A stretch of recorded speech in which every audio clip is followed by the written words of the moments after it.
The trauma bay doors slammed open. I smelled antiseptic, iron, and rain as nurses ripped open packaging around tubing. On the gurney lay a gray man, pupils wide, blood gone, a body without tide. Monitors sketched frantic noise, then silence. No pulse, someone whispered. We're too late. We weren't. Not yet. If we could borrow a heartbeat. We stripped the room to essentials, light, plastic, and fear. IV bags swung uselessly. There was nothing left to carry. A resident pressed on the sternum, each compression a hollow drum. My palms slid on skin slick with saline, not blood. Time thickened. 20 seconds stretched, then 60. We needed flow without fluid. We needed a machine. The wall clocks seemed to sneer at us. Prime the circuit, I said, voice steadier than my chest. Red and blue lines arced like rails to a future we weren't promised. Cannulas flashed silver under the drape. The artery's wall trembled. The pump hummed low and hungry. We opened the clamp. Air fled the tubing, replaced by motion, cold, artificial, indifferent, and maybe enough. We asked it to be blood. His lips were slate. The monitor, stubbornly flat, taunted us. We chased a rhythm with electricity. One shock, then two. The smell of singed hair curled into the lights. A nurse counted 12 minutes without blood moving. Again. The pump's pitch brightened. The lines began to dance. A ripple crossed his neck, subtle as a blink, a beat. Then another, thin and mechanical, like a metronome returning to a forgotten song. Skin warmed by increments. I felt the first whisper of carotid against my fingertips, timid but present. The room exhaled. We still had wounds to close and a body to refill, but the brink had shifted. What happened next would challenge everything medicine thought it knew. My name is Dr. Mara Lewis, and on that night our patient arrived empty. Not hypotensive, not just bleeding, empty. The angle of his rescue was extreme reanimation. Build circulation without blood, long enough to earn back time. It sounded like hubris. Yet, in trauma, minutes behave like currency. You either spend boldly, or the body goes bankrupt. The hospital felt smaller than usual, ceiling tiles closer, vents louder. I could hear the ECMO pump from 2 rooms away, a mechanical purr waiting for purpose. In a city where sirens are background music, we live between alarms and coffee. He had no wallet, no phone, no name. We called him John Gray, after his color. His boots were mud-streaked, his fingernails held concrete dust. ECMO, extracorporeal membrane oxygenation, is a temporary heart-lung stand-in. Blood leaves the body through a cannula, runs through a membrane that adds oxygen and removes carbon dioxide, then returns under pressure. In hemorrhage, it's controversial. No volume to circulate. But when the heart quits, and a brain still deserves a chance, flow itself can be a bridge. Survival stories often begin before the crisis. Ours began with a silent rupture, a lacerated vessel that bled faster than help could arrive. He was a construction foreman, 41, 2 kids, Saturday footballs, and a laugh his crew called thunder. That ordinariness is the cruelty. Catastrophe always steals from routine. Tonight, it stole almost everything. We prepared a battlefield in white. Drapes, clamps, cannulas, and the stubborn belief that seconds could be stretched. This is survival medicine. Improvised, evidence-aware, never careless. If incredible cases like this keep you on the edge, subscribe, hit like and comment what city and country you're watching from so you never miss the next shocking story. Tell us how you found us today, too. He collapsed on the construction site, surrounded by the echo of drills and the scent of wet cement. Workers thought it was exhaustion until they saw the crimson bloom spreading beneath his shirt. "Call an ambulance," someone screamed, their voices bouncing off unfinished walls. He gasped once, then went silent. By the time paramedics arrived, his pulse was a ghost, thready, then gone.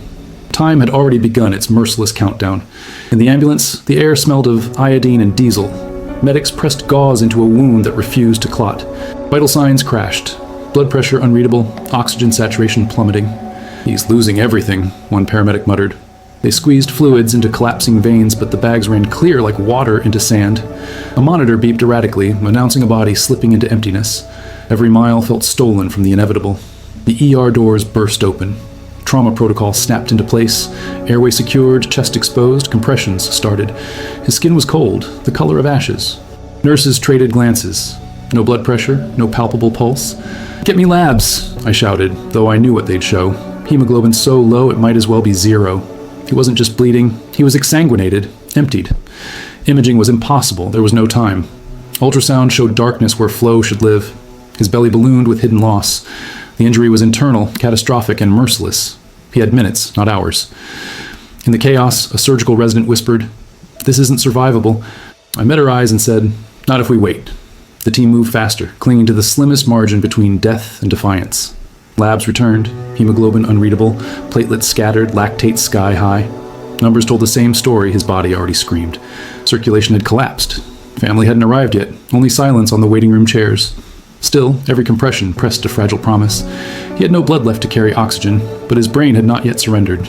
That contradiction lit a spark of defiance in us. A junior nurse asked in a trembling voice, "How long can he survive like this?" I thought of textbooks. Without flow, the brain dies in 4 minutes.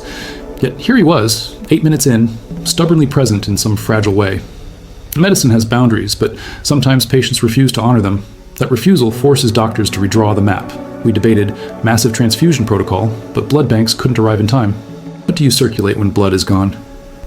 The answer loomed in the corner. ECMO, a machine designed to give oxygen and flow, even without red cells. Risky, controversial. But if we did nothing, he'd be gone before the ink dried on the chart. "Set up the circuit," I ordered. Eyes widened. Shock, fear, resolve. The resident nodded, hands steady despite sweat. Cannulas were prepared, primed with solution, a ghostly substitute for blood. The room held its breath as we crossed into experimental territory. The clock read 13 minutes without blood. Could a machine trick the body into staying alive just a little longer? The doctors thought they had seen everything. They were wrong. The ECMO circuit roared to life, humming like a mechanical heart. But the patient's body resisted, trembling with arrhythmias. His chest convulsed under shocks as the monitor flashed wild rhythms. Ventricular fibrillation, then flatline, then chaos again. "Charge to 200, a nurse cried. Paddles pressed, sparks of desperation arcing into flesh. Each jolt smelled of ozone and burned hair. Each failure felt heavier, like gravity pressing us deeper into inevitability. The abdomen swelled further, pressure rising against fragile organs. Internal bleeding turned the belly into a time bomb.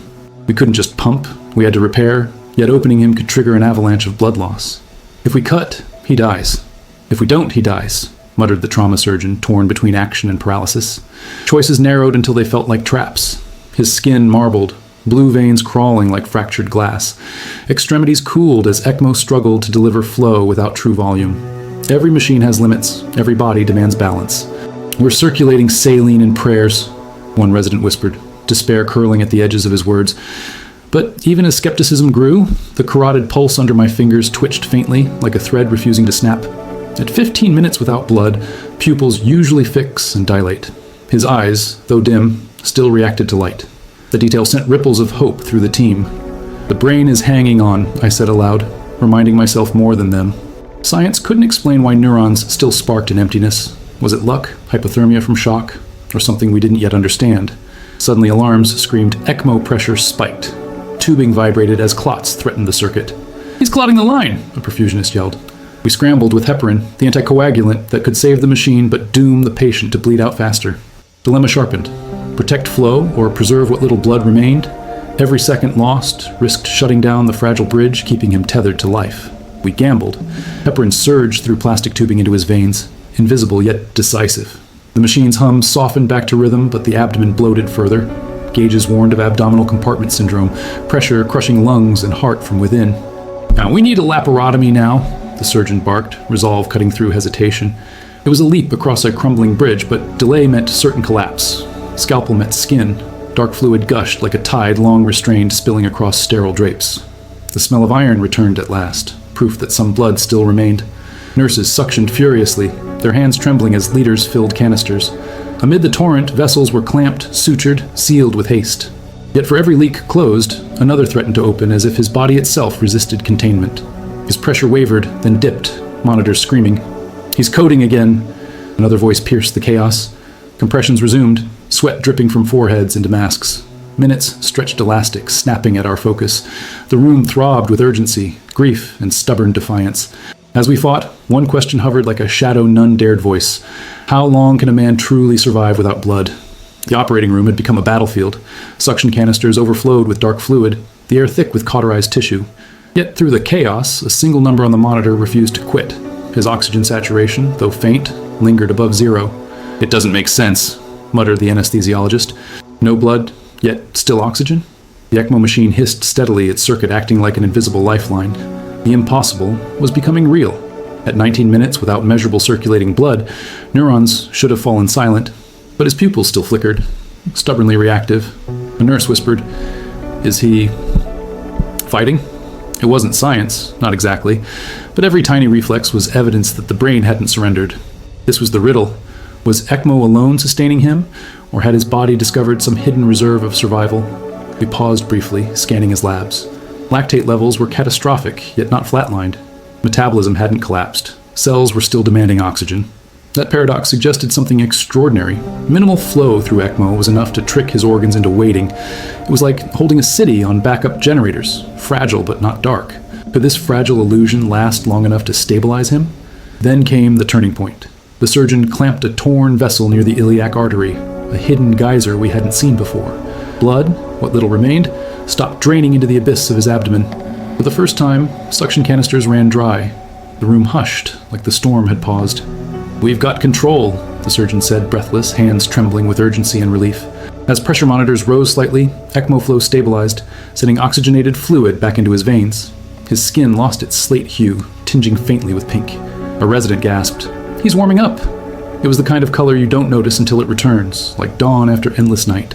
But dawn can vanish quickly if clouds roll back in. Everyone knew it wasn't over. Pulse check. I pressed 2 fingers against his neck, faint, irregular, but undeniably present. The room erupted in restrained hope. We had been walking a razor's edge between science and futility, but the body was answering. Machines had bought us minutes. Now, a repaired artery offered the chance to stretch them into hours. Still, the margin was paper-thin. Family arrived at last, his wife and brother bursting into the waiting area, eyes red, hands shaking. We couldn't promise survival. We couldn't explain the miracle of neurons firing without blood. All we could say was, "He's fighting." And their tears told us that was enough for now. Hope, fragile as glass, had entered the room, yet even with bleeding controlled, danger loomed. Coagulopathy, the inability to clot, threatened every suture. One slip, one surge of pressure, and the fragile repair could unravel. "Don't celebrate yet," I reminded the team. But inside, I knew we had crossed a line few dared to believe possible. 20 minutes without circulating blood, and he still had a chance. What happened next would test us even further. Stabilization was only the beginning. The patient remained dangerously hollow. His veins carried more saline than blood. Every organ teetered on collapse, demanding oxygen that red cells could no longer deliver. "We're running a ghost circulation," said the perfusionist, watching ECMO's dials. Without transfusion, he couldn't survive. But the blood bank was hours away. We had to invent a bridge, a treatment no textbook endorsed. The trauma surgeon suggested rapid autotransfusion. Recycle whatever blood pooled inside his abdomen. "Filter it, wash it, give it back," he said, voice taut with urgency. It was a desperate maneuver, but each crimson drop was too precious to waste. Nurses primed the cell saver device, suction lines rerouting lost life into sterile bags. What moments earlier was waste became currency again. Bag after bag of salvaged blood trickled back through his IV lines, dark ruby reclaiming space from the pale dilution of saline. Monitors brightened, oxygen delivery climbing. "He's responding," whispered the anesthesiologist, her eyes wide. The team exchanged glances, hope wrapped in disbelief. But even as color returned to his cheeks, arrhythmias danced across the monitor like ghosts refusing to leave. "Shock him again," I ordered. Pads pressed, current surged, his body jolted violently. For a moment, silence. Then a rhythm, irregular but there. A fragile heartbeat tried to reclaim its throne from the machine. Applause threatened, but no one dared. We knew the heart was fickle, its loyalty uncertain. The battle wasn't won. It had only shifted to a new front.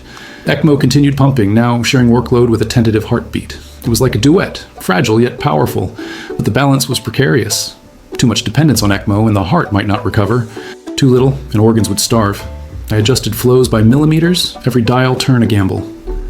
This is medicine on a knife's edge, I thought, palms slick with sweat.